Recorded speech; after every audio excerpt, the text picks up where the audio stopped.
maximum effort. All right.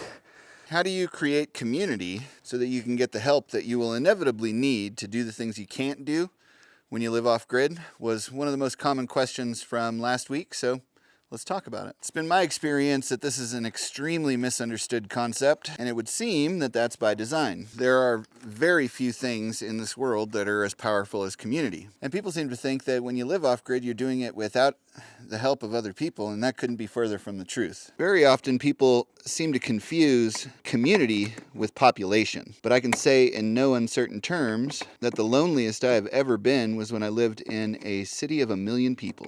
I can promise you that the need for help from time to time living this lifestyle is as close to an absolute as you can expect in this life. But seeking out community to ensure that you get the help that you need is out 180 degrees backwards, and setting out on that path will not result in the help that you need or want. Sausage fingers. Yay!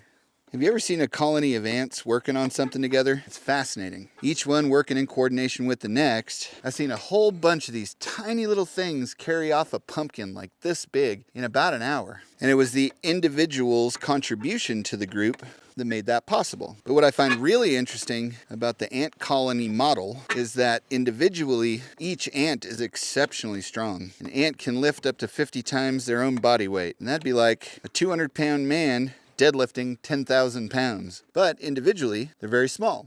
So to accomplish what they set out to accomplish, they need friends. They exchange help like currency. And it's the individual ant's capability that's the commodity, and that's how they survive. Now, when there's a section of the ant colony that requires more energy input than exerted, some species of ants will cordon off that section of the colony until they either leave and start their own colony or they expire. And when that happens, the ants will drag them off to the ant equivalent of the dump. It's called a midden. It's very interesting. Population is not the same thing as community. Your community are the people that you exchange with, who you contribute to, and who rely on you. The help they give you is just a side effect. I have this rule about how I operate within the community. When I'm doing any kind of bartering or horse trading with anyone, I'll ask the person what they want for the thing that I need. I don't haggle with them. I don't play any kind of games. And if what they want for the thing I need is worth it to me, we make a trade. I also try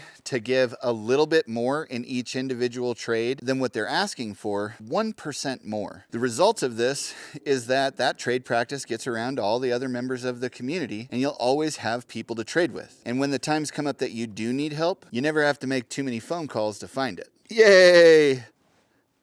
Hey, buddy. You here to help? You can get up there? You reach it? Thanks, Willie. Thanks. Yeah, you're the best. You're helpful.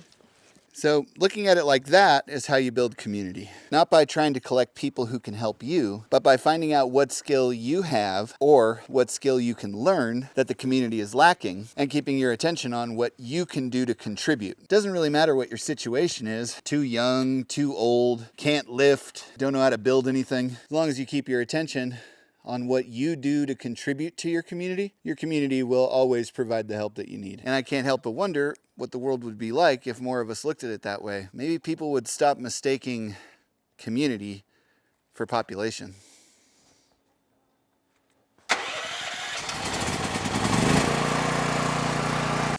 Yeah. That was awesome. The dogs are feeling my pain right now. They're singing the songs of their people.